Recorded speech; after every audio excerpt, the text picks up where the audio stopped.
Elhamdülillah.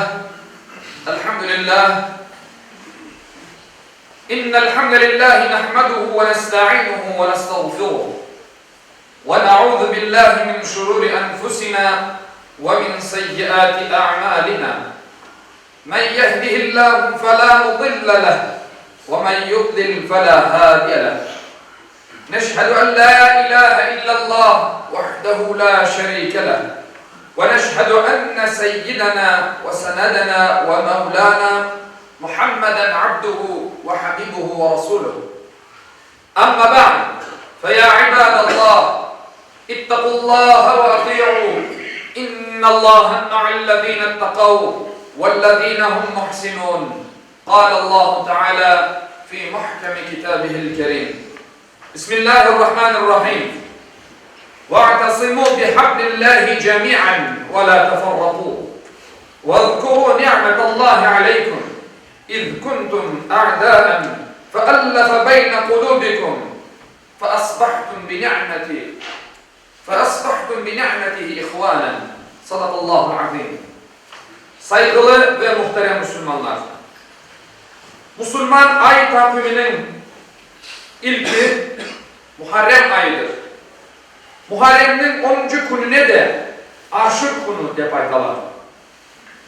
Bu günde birçok peygamberinin hayatından mühim ve müsbet hadiseler olup geçken. Dini menbalarımızdan anlatılganına göre bu günde Hazreti Adem'in dünya yüzüne enmesine sebep olan hatası için tevbesi kabul edildi.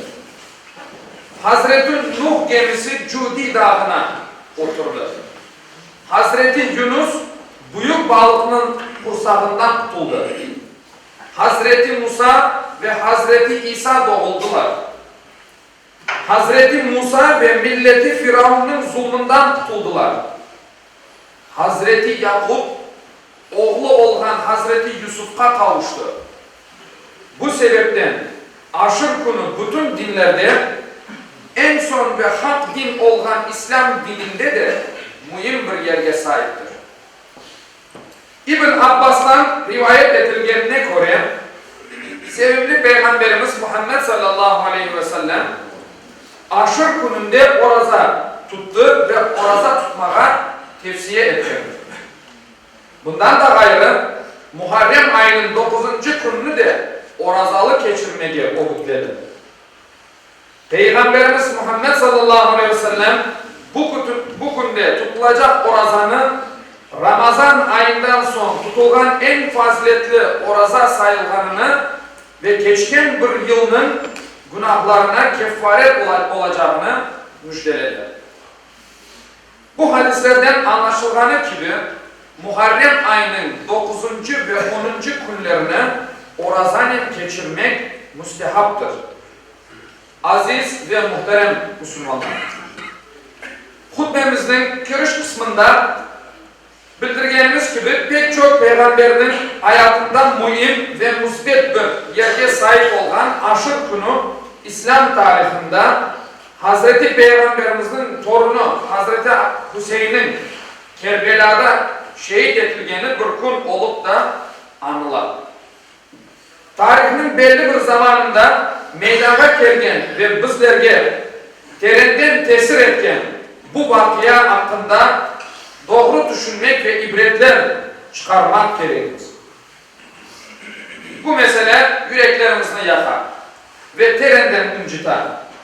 Ama bu keder ve acı bizlerine boynuzge alıp varmamalı. İntikam almak duygularını ortaya çıkarmamalı. Müslümanın üstüne düşen vazife böyle facialı hadiselerinin yanından yanaşmaması için gerekli tedbirlerini almak ve müsbet anlayışını yerleştirmek olmalı. Muhterem müminler, Aşur günü bizge aşağıdaki iki meselenin aklından çıkarılmamasını bildirir. Birincisi, Yüce Rabbimizin emir ve yasaklarını gözetken kimsenin Allah hiçbir vakit yardımsız bırakmaz.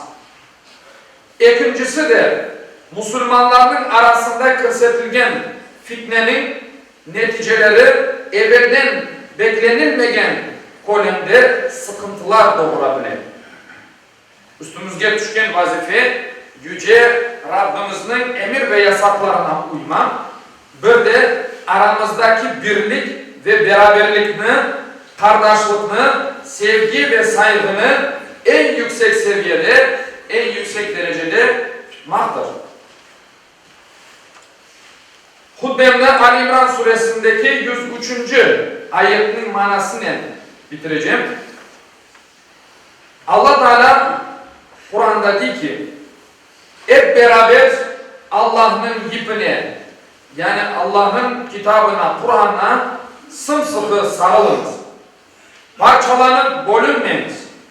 Allah sizge olgan nimetini aklınızga getiriniz. Sizler birbirinizge düşman ediniz de o yüreklerinizni birleştirdi. Onun bu nimeti sebebinden ağa kardeş oldunuz. Yüce Allah cümlemizge bu mübarek günlerine, aşır günü ve başka mübarek gün ve gecelerine Müslümanların birleşmesine sebepçi eylesin inşallah. Ve birbirimizne her zaman omuz omuzga verip birbirimizge kol tutup kardeş olmağa cümlemizge kısmet eylesin. Ela inne ahsenel kelam ve ablagan nizam kelamullahil melikil azizil allam كما قال الله تبارك وتعالى في الكلام وإذا قرئ القرآن فاستمعوا له وأنصتوا لعلكم ترحمون بسم الله الرحمن الرحيم إن الدين عند الله الإسلام صدق الله العظيم.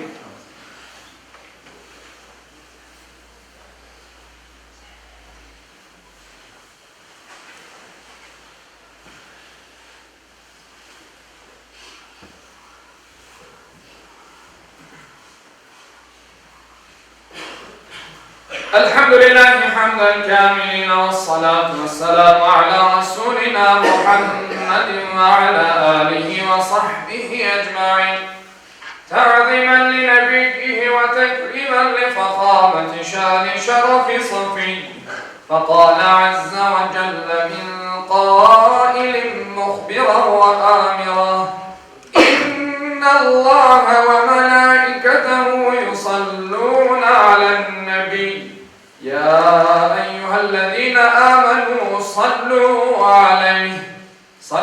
عليه وسلموا تسليما. اللهم صل على محمد وعلى محمد كما صليت على إبراهيم وعلى آل إبراهيم إنك حميد مجيد. اللهم بارك على محمد وعلى آل محمد كما باركت على إبراهيم وعلى آل إبراهيم إنك حميد مجيد.